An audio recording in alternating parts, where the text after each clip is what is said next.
उचाना की बात करें तो हम उचाना में पहले लोकदल का अच्छा वोट बैंक हुआ करता था। जब से जेजेपी पार्टी बनी है वो दुष्यंत चौटाला के पास चला गया। अब क्या देखते हैं, हाल फिलहाल में 2024 में विधानसभा चुनाव होने जा रहे हैं, तो किस प्रकार देखते हैं उचाना के वोटर्स को आप, जो लोकदल में होते थे, अब क्या माहौल है? इससे कोई गुरेज नहीं करूंगा। अगर वो अपने दादा का परदादा का नाम यूज करते आपको हैं नहीं तो कोई लगता गलती नहीं। देवीलाल के कामों की वजह से ही आज दुष्यंत चौटाला कहें या अभय सिंह चौटाला कहते हैं कि हम उनका रूप हैं? आपको नहीं लगता कि उनके काम अच्छे थे इसलिए उनको कहा जाता है कि हम उनका रूप हैं? बिल्कुल है। तो क्या आपको नहीं लगता जो ओम प्रकाश चौटाला है उन्होंने अपने कार्यकाल में भी काम किए हैं, तो क्यों नहीं कहते कि हम ओम प्रकाश चौटाला का रूप हैं, हम अभय सिंह चौटाला का रूप, हम अजय सिंह चौटाला? 4200 किलोमीटर की ये यात्रा है, 7 महीने कंटिन्यू चलेगी। जो वोट बैंक हमारी पार्टी से खिसक के जेजेपी में गया था, उनको कहीं ना कहीं पता चल गया है कि वह चौधरी अभय सिंह चौटाला जी ही आपके सच्चे हितैषी हैं। वो जो वोट बैंक है वो यात्रा के माध्यम से भी हमसे जुड़ने लग रहा है धीरे धीरे। जैसे ही 7 महीने यात्रा को पूरे होंगे तो मैं कहता हूँ कि जो वोट बैंक खिसक के गया था वो 70 से 80% मैं था जिनकी 500 सीटें लोकदल की होती थी। अब क्या लगता है इस यात्रा के बाद 2024 में जो विधानसभा के चुनाव होने जा रहे हैं, कितनी सीट मानते हो आप? नमस्कार, मैं अमनदीप पिलानिया और आप देख रहे हैं राजनीतिक गलियारे। राजनीतिक गलियारे एपिसोड में हम हर बार अलग अलग पार्टियों के नेताओं से बात करते हैं और जानते हैं हरियाणा की राजनीति के बारे में, उसकी विधानसभा के बारे में जिस नेता से हम बात कर रहे हैं। आज की खास मुलाकात में हमारे साथ अनिरुद्ध खटकड़ हैं, जो उचाना विधानसभा से आते हैं और गुरुकुल खेड़ा गांव है उनका। उनसे जानेंगे उनकी पार्टी के बारे में। लोकदल पार्टी से बिलोंग करते हैं। हरियाणा प्रदेश में जो कार्यकारिणी सदस्य एक कमेटी बनाई हुई है उसके सदस्य भी ये रह चुके हैं। खास मुलाकात आज इनके साथ है, इनसे जानते हैं उचाना की विधानसभा की राजनीति के बारे में और लोकदल पार्टी की राजनीति के बारे में। अनिरुद्ध जी, आपका स्वागत हमारे चैनल में। सबसे पहले तो अमनदीप भाई आपको नमस्कार और आपके चैनल के सभी दर्शकों को मेरी तरफ से नमस्कार। उचाना से स्टार्ट करते हैं, हम उचाना विधानसभा की बात करते हैं। उचाना की बात करें तो हम उचाना में पहले लोकदल का अच्छा वोट बैंक हुआ करता था। जब से जेजेपी पार्टी बनी है वो दुष्यंत चौटाला के पास चला गया। अब क्या देखते हैं, हाल फिलहाल में 2024 में विधानसभा चुनाव होने जा रहे हैं, तो किस प्रकार देखते हैं उचाना के वोटर्स को आप, जो लोकदल में होते थे, अब क्या माहौल लग रहा है आपको? देखो अमनदीप भाई, मैं आपको एक बात कहना चाहूँगा। जब 2018 में पार्टी का विभाजन हुआ तो निश्चित तौर पे उचाना हलके का भी, जैसे पूरे हरियाणा में पार्टी का एक बड़ा वोट बैंक जेजेपी के साथ चला गया था, उसी तरह उचाना का भी 90% वोट बैंक जेजेपी के साथ चला गया था। जो दुष्यंत चौटाला ने किसान कमेरे की बात की थी, उसी लोगों को लगा कि वह किसानों का और चौधरी देवीलाल का जो असली रूप है वो दुष्यंत चौटाला है। चौधरी देवीलाल की छवि देख के ही जो बड़ा वोट बैंक था वो जेजेपी में चला गया था। जैसे जैसे अब लोगों को पता चला, किसान आंदोलन हुआ, उसके बाद अब जैसे खिलाड़ियों का मुद्दा है, जनता ने दुष्यंत चौटाला को कहा कि आप बीजेपी का साथ छोड़ के जनता के बीच में आइए। लेकिन वो सत्ता के लालची लोग हैं, उन्होंने जनता की बजाय बीजेपी के साथ राज में मज़े लूटने का काम किया है। उसी कड़ी में जब लोगों ने देखा कि भाई ये चौधरी देवीलाल का जो रूप कहते थे वो सिर्फ़ और सिर्फ एक झूठी बातें थी। आज मैं जब 2024 का लोकसभा और विधानसभा का चुनाव होगा तो निश्चित तौर पे जो लोकदल का बड़ा वोट बैंक वहाँ गया था तो वो निश्चित तौर पे वापस इंडियन नेशनल लोकदल में आएगा और दोबारा से पार्टी एक बड़े बहुमत के साथ अपना कैडर खड़ा करेगी। आपने देवीलाल के रूप की बात की, कार्यकर्ताओं की बात करें, कार्यकर्ता किसी भी पार्टी को अपने नेताओं को बड़ा चढ़ाकर दिखाते हैं। जेजेपी के कार्यकर्ता कहते हैं दुष्यंत चौटाला देवीलाल का रूप है। लोकदल के कार्यकर्ता कहते हैं जो अभय सिंह चौटाला हैं देवीलाल का रूप है। मुझको एक बात आज तक समझ नहीं आई, ये देवीलाल का रूप आप लोग कहते हैं, ओम प्रकाश चौटाला का रूप क्यों नहीं कहते आप? देखिए अमनदीप भाई, मैं एक बात कहता हूँ, आप अपने से लगाओ या मेरे से लगाओ, कहीं ना कहीं हमारे पूर्वजों की बात हम करते हैं।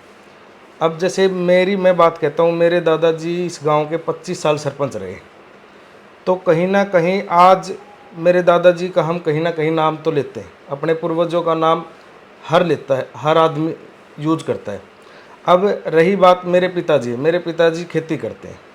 अब राजनीतिक तौर पे जब मेरे पिताजी कहीं है ही नहीं और मेरे दादाजी सरपंच रहे थे, तो ऑटोमेटिक बात है कि वह कहीं मैं बैठूंगा, भाई मेरे गांव से दूसरे गांव में कहीं बैठूंगा तो मेरे पिताजी की एक किसान की छवि। मैं बात कर रहा हूँ ओम प्रकाश चौटाला और देवीलाल जी के बारे में। मैं उसी के बारे में आपको बताऊंगा। तो मेरे पिताजी की छवि एक किसान की, वे खेती करते हैं। मेरे दादाजी सरपंच रहे। मैं कहीं जाऊंगा तो मैं क्या बताऊंगा कि वे मेरे दादाजी, मैं उन फलाने का पोता हूं और ऐसे ऐसे हूं। इसी प्रकार चौधरी ओम प्रकाश चौटाला तो हरियाणा प्रदेश के मुख्यमंत्री रहे। चौधरी देवीलाल देश के उप प्रधानमंत्री रहे। निश्चित तौर पे देखो, मैं एक बात बताऊंगा कि बड़ा पद उनके पास रहा है, चौधरी देवीलाल जी के पास। तो मैं इससे कोई गुरेज नहीं करूंगा अगर वो अपने दादा का परदादा का नाम यूज करते आपको हैं नहीं तो कोई लगता गलती नहीं। देवीलाल के कामों की वजह से ही आज दुष्यंत चौटाला कहें या अभय सिंह चौटाला कहते हैं कि हम उनका रूप हैं? आपको नहीं लगता कि उनके काम अच्छे थे इसलिए उनको कहा जाता है कि हम उनका रूप हैं? बिल्कुल है। तो क्या आपको नहीं लगता जो ओम प्रकाश चौटाला हैं उन्होंने अपने कार्यकाल में भी काम किए हैं, तो क्यों नहीं कहते कि हम ओम प्रकाश चौटाला का रूप हैं, हम अभय सिंह चौटाला का रूप, हम अजय सिंह चौटाला का रूप हैं? देखो, अभय सिंह चौटाला, दुष्यंत चौटाला, अभय सिंह चौटाला, देखो मैं मानता हूँ कि आज तक उनके पास अगर कोई राजनीति में सबसे बड़ा पद रहा तो वो नेता विपक्ष रहे। अभी वो सरकार में नहीं आए पूर्ण रूप से। कि चौटाला साहब तो देखो मुख्यमंत्री रहे, वो मुख्यमंत्री के उस वक्त बेटे थे, ना एक विधायक थे पार्टी के। तो जब वो सत्ता में आएंगे अभय सिंह चौटाला और कुछ ऐसे कार्य करेंगे जिससे वो आगे जब 5 साल के बाद वोट मांगेंगे तो वो अपने आप को रिप्रेजेंट करेंगे कि वे मैंने आपके लिए ये किया है, किसानों के लिए ये किया है, खिलाड़ियों के लिए ये किया है, तभी वो अपने बारे में रिप्रेजेंट कर पाएंगे ना। जो यात्रा निकाली हुई है आपकी पार्टी ने, हरियाणा परिवर्तन यात्रा, कितना परिवर्तन अभी तक हुआ है, कितना होने की गुंजाइश लगती है आपको? देखो अमन भाई, 24 फरवरी को मेवात से हरियाणा परिवर्तन यात्रा शुरू हुई थी और आज हरियाणा परिवर्तन यात्रा हिसार जिले में, जैसे मेवात से शुरुआत हुई थी, निरंतर दिन बर दिन यात्रा को ज़्यादा से ज़्यादा समर्थन और सहयोग मिलता जा रहा है। उसके बाद मैं बात करता हूँ, देखो कोई भी इंसान अगर संघर्ष करेगा तो वो कुछ ना कुछ उसको ज़रूर मिलेगा। अब 4200 किलोमीटर की ये यात्रा है, 7 महीने कंटिन्यू चलेगी।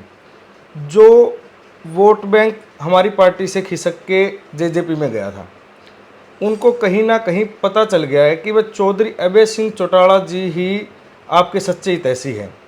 वो जो वोट बैंक है वो यात्रा के माध्यम से भी हमसे जुड़ने लग रहा है धीरे धीरे। जैसे ही 7 महीने यात्रा को पूरे होंगे तो मैं कहता हूं कि जो वोट बैंक खिसक के गया था वो 70 से 80% वापस आ जाएगा। एक समय था जींद की 5 सीटें लोकदल की होती थी।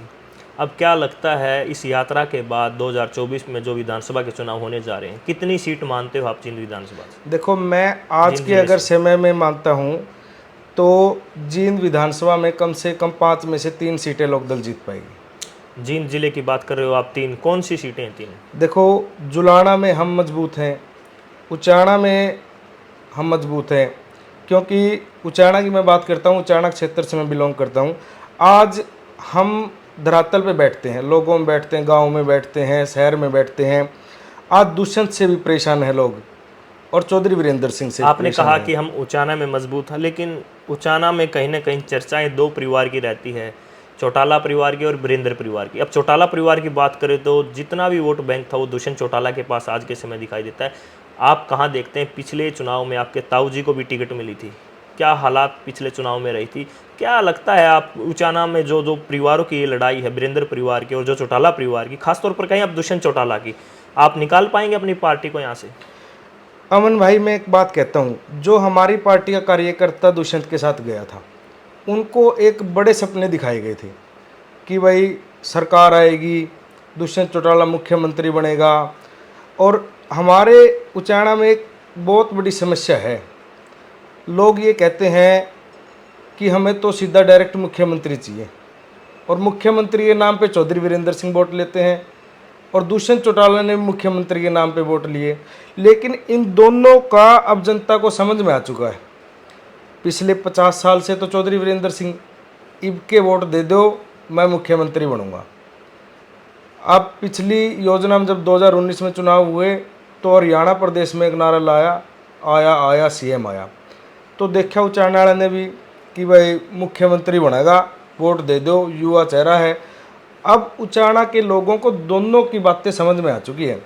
उचाना के लोग चाहते हैं कि इन दोनों के अलावा कोई ऐसा चेहरा हमें मिले, हम उसको वोट दें और उसको विधानसभा में भेजें। इन दोनों से उचाना की जनता बहुत परेशान है अमन भाई। आपने कहा उचाना की जनता परेशान है। अब कहीं ना कहीं जैसे जनता में बात करते हैं, हम जनता के बीच जाते हैं, या कहीं विपक्ष भी आरोप कहीं ना कहीं लोकदल पे लगाता है कि विपक्ष का कहना है, बार बार कहता है कि जो अभय सिंह चौटाला है कहीं ना कहीं बीजेपी को अंदर खाते समर्थन करते हैं, चाहे वो राज्यसभा की बात हो या वैसे ही बात हो विधानसभा में। लेकिन कहीं ना कहीं जनता भी कह रही है कि अब कोई अलग चेहरा आना चाहिए, क्योंकि पिछली बार भी जनता ने वोट देकर देखा है। तो क्या लगता है आपको? देखो अमन भाई, मैं एक बात बताऊंगा आपको। जहां राज्यसभा की बात कही वोट देने की, तो कार्तिकेय शर्मा हाँ जी। राज्यसभा के निर्दलीय उम्मीदवार थे। चौधरी अभय सिंह चौटाला जी ने प्रेस कॉन्फ्रेंस के माध्यम से कहा कि वह जब चौधरी ओम प्रकाश चौटाला जी तिहाड़ जेल में थे तो कार्तिकेय शर्मा का भाई मनु शर्मा तिहाड़ जेल में उनके साथ था और उन्होंने चौधरी साहब की सेवा करने का काम वहाँ किया। अभय सिंह चौटाला जी ने कहा कि वह हम पारिवारिक यारी दोस्ती रिश्ते के नाते कार्तिकेय शर्मा को वोट देते हैं। उन्होंने अपनी एक्सप्लेनेशन दी। आपको नहीं लगता चुनाव के बाद भी कहीं ना कहीं फिर ये यारी दोस्ती बाद में फिर उभर के आ जाएगी, कहेंगे कि बीजेपी के साथ तो हमारे जन्मों के रिश्ते हैं? नहीं, ऐसा कुछ नहीं होगा। हम बीजेपी के साथ नहीं जाएंगे, किसी भी कीमत पे नहीं जाएंगे। यही बात नैना सिंह चौटाला ने भी कही थी। देखो, वो सत्ता के लालची लोग थे।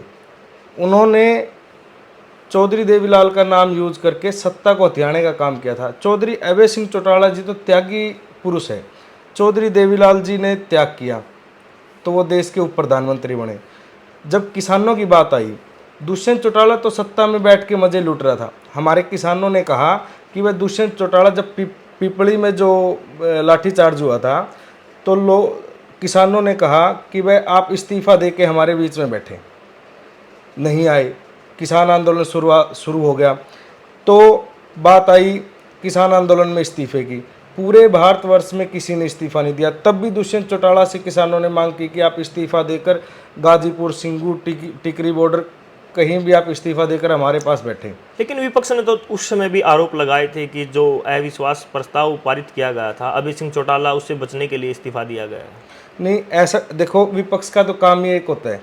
विपक्ष तो हमेशा से कहता है कि अभय सिंह चौटाला बीजेपी के नक्शे कदम पे चल के बीजेपी को वोट दे रही। मैं आपको एक बात बताऊंगा, राज्यसभा का चुनाव की बात कर रहे थे हम। राज्यसभा का चुनाव हुआ, अभय सिंह चौटाला ने अपने एक्सप्लेनेशन दे के कार्तिकेय शर्मा को वोट दिया। उससे पहले की मैं बात करूंगा, जब चौधरी वीरेंद्र सिंह और सुभाष चंद्रा जी ने राज्यसभा का चुनाव लड़ा था बीजेपी की तरफ से, और इनेलो और कांग्रेस के दोनों का इकट्ठा उम्मीदवार थे आर.के. आनंद जी। उस वक्त वीरेंद्र सिंह तो निर्विरोध राज्यसभा के सांसद चुने गए थे, लेकिन आर.के. आनंद जी को जब वोट देने की बारी आई, कांग्रेस और इनेलो का साझा उम्मीदवार था आर.के. आनंद। उस वक्त कांग्रेस के 15 विधायक होते थे हरियाणा प्रदेश में। 15 के 15 विधायकों ने स्याही बदल दी। ये आप एक बात बताइए हमें, जब स्याही बदली तो ये हम जैसे लोगों का दुर्भाग्य, जनता का दुर्भाग्य, जिन लोगों को हमने विधायक चुन के विधानसभा में भेजा और उनको राज्यसभा का वोट तक नहीं डालना था, तो ये हमारा दुर्भाग्य है। जो 5-5, 4-4 बार से विधायक बने हुए, मंत्री भी रहे हैं, वो पूर्व में मुख्यमंत्री भी रहे हैं, उन्होंने स्याही बदल दी। तो आप इनडायरेक्ट एक बात बताइए, वो इनडायरेक्ट बीजेपी को ही समर्थन था कांग्रेस का। लेकिन आरोप हर बात पे अभय सिंह चौटाला पे लगाए जाते हैं कि वह अभय सिंह चौटाला बीजेपी से मिले हो। कांग्रेस, भूपेंद्र सिंह हुड्डा श्री के लोग बीजेपी से मिले हुए। जब उन पे बात आती है ईडी, सीबीआई, तो आप एक बात बताइए, दीपेंद्र सिंह हुड्डा जब राज्यसभा के सांसद चुने गए, तब क्यों नहीं बीजेपी ने कैंडिडेट उतारा उनके बराबर में? क्योंकि बीजेपी के जो सबसे बड़े एजेंट हरियाणा प्रदेश में कोई है तो वो कांग्रेस के भूपेंद्र सिंह हुड्डा है। आपने कहा कि वो एजेंट है। अब ये साबित तो जनता के सामने करना है कि कौन किसका एजेंट है, कौन जनता के साथ है, कौन सरकार के साथ है। क्या आप जनता का विश्वास जीतने में कामयाब हो पाएंगे? क्योंकि लंबा समय हो गया है, लोकदल सरकार से बाहर है। 2000 की बात करें, उस समय सरकार आई थी, लंबा समय आपको संघर्ष करते हुए हो गया आपकी पार्टी को। क्या जनता का विश्वास अब की बार जीत पाएंगे? बिल्कुल अमन भाई, जैसे परिवर्तन यात्रा हमारी चली हुई है, परिवर्तन यात्रा के माध्यम से बीजेपी की सरकार की भी नाकामियों को हम जनता में बता रहे हैं।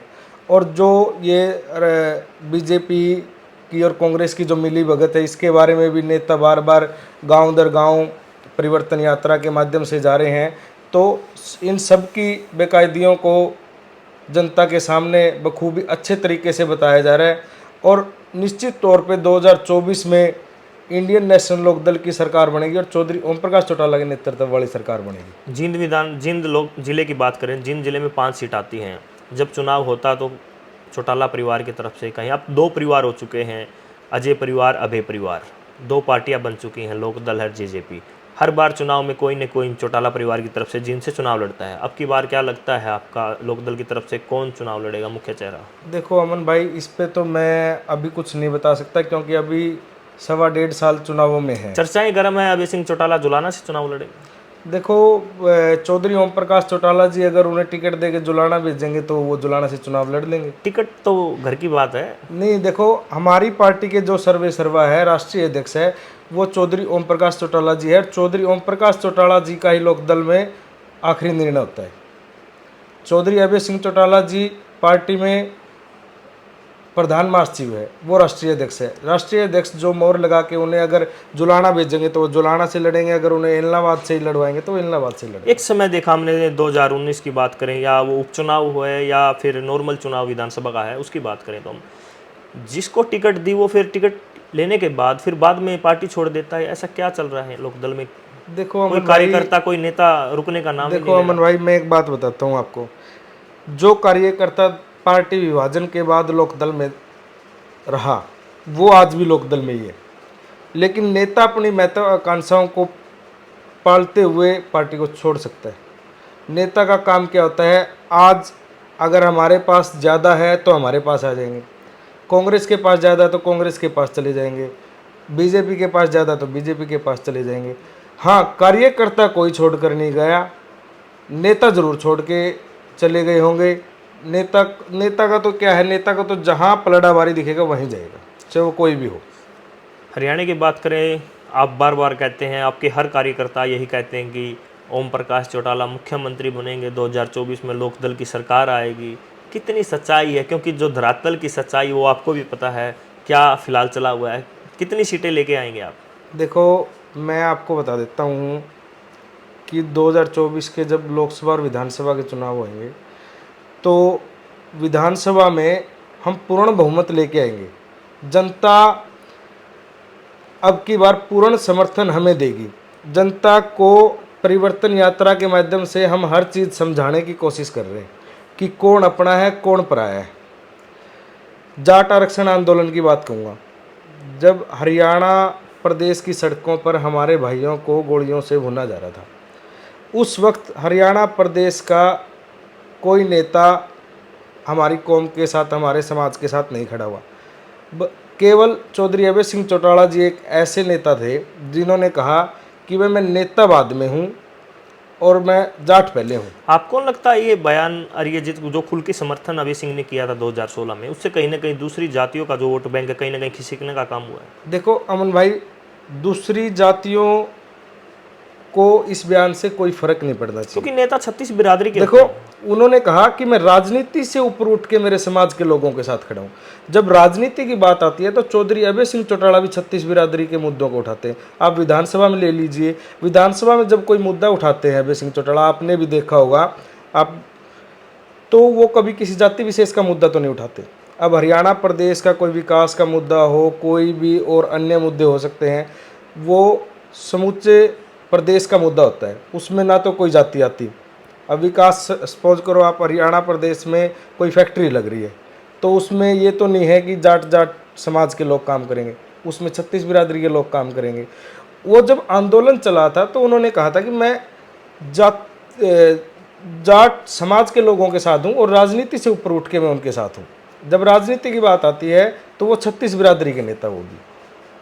अब क्या लगता है, मेरा दोबारा फिर वही क्वेश्चन है, उचाना को किस प्रकार देखते हैं आप? उचाना से बिलोंग करते हैं, 2 परिवारों की राजनीति है, किस प्रकार देखते हैं आप उचाना से आपकी लोकदल पार्टी की राजनीति को? देखो अमन भाई, मैं एक बात कहूँगा, जैसे हमारे नेताजी बोलते हैं, अब की बार इन दोनों का 100% कलेश काट देने। कौन काटेगा कलेश? कलेश लोकदल ही काटेगी।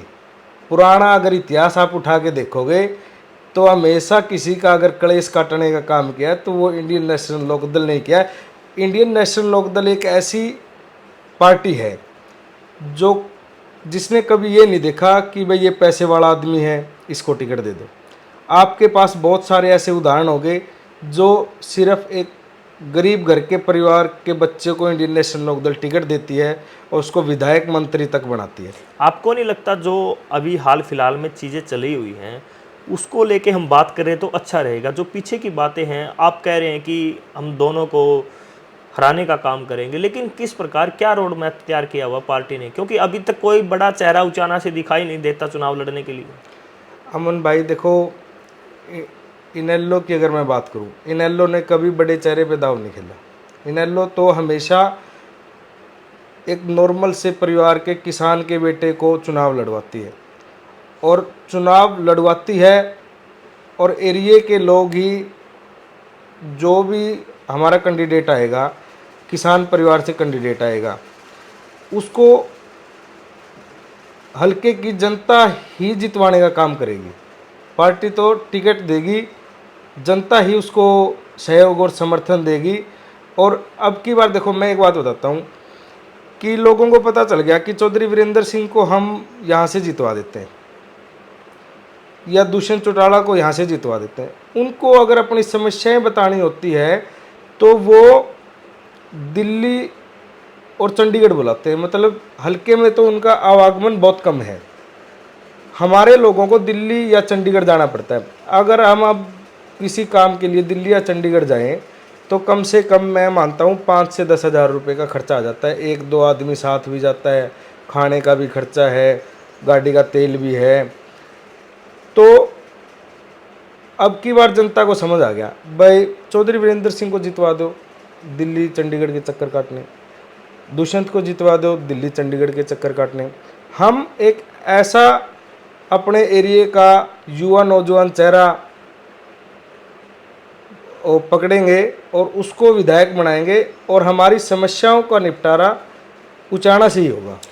आपने समस्याओं के निपटारे की बात करी। ओम प्रकाश चौटाला उचाना से विधायक रहे हैं, नरवाना से भी विधायक रहे हैं, हरियाणा के मुख्यमंत्री भी रहे हैं, लेकिन कोई बड़ा प्रोजेक्ट आज तक जींद को नहीं मिल पाया। चाहे चौटाला की बात हो या हुड्डा की बात हो या मतलब आज बीजेपी की बात हो। बड़ा प्रोजेक्ट की बात करें तो कोई हॉस्पिटल की बात करें, हाल ही में मेडिकल कॉलेज अभी बना हुआ है, बन रहा है, लेकिन पहले की बात करें अभी तक कोई बड़ा रोजगार के लिए, युवाओं के लिए कोई बड़ा प्रोजेक्ट अभी तक नहीं आया। तो कहाँ मानते हैं पिछड़ापन, किसकी जिम्मेवारी बनती है जो इसको लेके भाई हमारी कमी रही है, कहीं ना कहीं सरकार में काम नहीं करवा पाई? देखो अमन भाई, जैसे पिछड़ेपन की बात करते हैं तो मैं मानता हूं कि हमारे एरिए में, जींद ज़िले में कोई फैक्ट्री नहीं है। क्योंकि देखो, सरकारी नौकरियां तो सरकार के रूल्स एंड रेगुलेशंस के तहत मिलेगी। जब आपकी पोस्ट निकलेगी उसमें आप फॉर्म भरोगे तभी मिलेगी। वो जो भी सरकारें आती है, फॉर्म्स निकलते हैं, फार्म भरते हैं, नौकरी लगती है। हाँ, इससे हम पिछड़े रहे हैं कि हमारे यहाँ कोई फैक्ट्रियाँ नहीं है। और सरकारी नौकरी कितनी मिलेगी? 1%, 2% लोगों को मिल जाएगी, 5% को मिल जाएगी, 95% तो रहेगी। इससे मैं सबको ही मानता हूँ कि वह कहीं ना कहीं ये हमारे एरिए में पिछड़ापन रहा है। सारी सरकारें इसमें जिम्मेवार हैं। चौधरी ओम प्रकाश चौटाला की बात करता हूँ मैं, उस टाइम देखो विकास कार्य तो हुए, लेकिन फैक्ट्रियाँ उस वक्त भी नहीं आई। 10 साल कांग्रेस की सरकार रही, फैक्ट्रियाँ उस वक्त भी नहीं आई। मैं इससे ज़्यादा दोषी मानता हूँ मेरे ज़िले के, जो जैसे रणदीप सिंह सुरजेवाला, चौधरी वीरेंद्र सिंह, मांगेराम गुप्ता, जो एक समय में 3-3 मंत्रियाँ थे। मैं इनको ज़्यादा दोष दूंगा कि देखो, कोई भी नेता है अपने एरिया को आगे लेके जाने के लिए बहुत कुछ करता है। अब सपोज करो कल को अगर हमें ऐसी कोई वो मिलती है तो हम सोचेंगे कि भाई उचाना या जींद जिले का हम नाम रोशन करें। तो फैक्ट्रियों के मामले में फैक्ट्री ही एक बड़े लेवल पे रोज़गार को, अब सपोज करो यहाँ कोई फैक्ट्री लगाता है, टाटा लगाता है, जिंदल लगाता है या भाई रिलायंस लगाती है, तो फैक्ट्री में हज़ारों की तादाद में रोज़गार मिलता है। हम एक बात कर रहे हैं, जैसे दुष्यंत चौटाला की बात करें या दिग्विजय सिंह चौटाला की बात करें, अजय सिंह चौटाला के दोनों लड़के हैं, लंबे समय से राजनीति में सक्रिय हैं, ग्राउंड पर मेहनत भी कर रहे हैं। दुष्यंत चौटाला हिसार से सांसद भी बने, अब हरियाणा के मुख्यमंत्री हैं, उचाना से विधायक बन के आए, लगातार फील्ड पे मेहनत कर रहे हैं।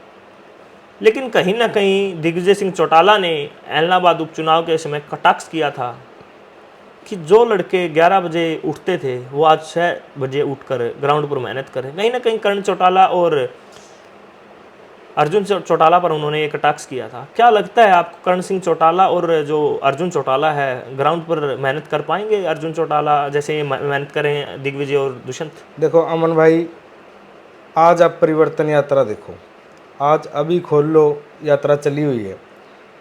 चौधरी अभय सिंह चौटाला जी के साथ निरंतर रूप से कर्ण चौटाला और अर्जुन चौटाला साथ चले हुए।